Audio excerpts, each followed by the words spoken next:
Hi, this is Patrick Lapine, President and CEO of the LSCU and Affiliates, and this is my quarterly video just updating all of our credit unions on what's been happening at the league and kind of looking forward. So I'll start out, of course, with the Kuna Structure and Governance Task Force recommendations. As you all know by now, a couple weeks ago at the Kuna board meeting in Madison, the board did vote to reject the recommendations of the task force specific to a couple of the key provisions. One being giving credit unions the option of choosing membership in the league in Kuna, as well as shrinking the Kuna board. There was some other recommendations that are still being looked at by the board and has been assigned to an ad hoc committee to look at, but those are two of the major provisions that were rejected by the majority of the Kuna board.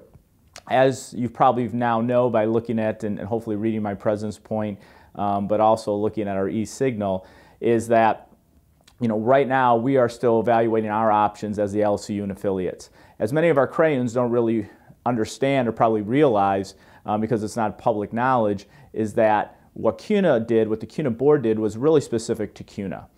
In the Kuna bylaws, there is a provision that says that you must be a member of your league to be a member of Kuna, so that specifically pertains to Kuna. But at the state level, leagues as independent legal entities and have the ability to be able to choose how they structure their membership themselves. There are some leagues that have provisions in their bylaws that are a reciprocal language to what we see in the Kuna bylaws. But the LSCU, as well as many other leagues, do not have that language. So this really is also, I think, at the heart of it, a state decision and a decision of individual leagues and league boards and their membership. So this week we are going to be having the LSCU and Affiliates Board Planning Retreat in Point Clear, Alabama, and this will give us an opportunity, our board, to talk about what happened at Madison a couple weeks ago, and also talk about what we think is the best direction for our organization and our member credit unions. So that's something that you will definitely be hearing back from me on probably within the next week, and probably my next President's Point next Monday in e-signal regarding what the board's thoughts were regarding our direction forward. So what's very important to me, and I think I can speak for our board, is to make sure we're listening to what our credit unions want. We've always tried to be very transparent and to make sure that we're very inclusive in what we do, to make sure that we are not making decisions in a box, but make sure that we are listening to our member credit unions and making sure we're being representative of their desires when it comes to anything that we do.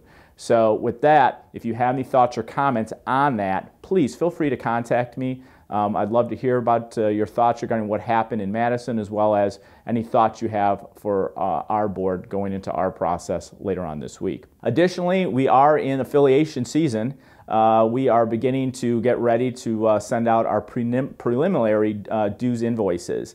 And what we do is, and this was really, we started to do several years ago at the request of our credit unions, is around the end of September, early October, send out a notice giving you what is the equivalent of what your dues should be come January of 2016. This gives you an opportunity as you're in your budget process to be able to plan accordingly both for your league dues as well as your Kuna dues. So we're planning on mailing that out on Friday, October 2nd, so you should receive it early next week to just help you plan accordingly. And also included in there, we also have some fair share goals for different league priorities, such as our Cooperative Image Campaign, our PAC fundraising, as well as the Southeast Credit Union Foundation. And once again, those are voluntary, so they are not mandatory. It's just your suggested fair share of those different donations so you can plan accordingly. And also, once again, when you receive this preliminary dues invoice, this is not your final invoice.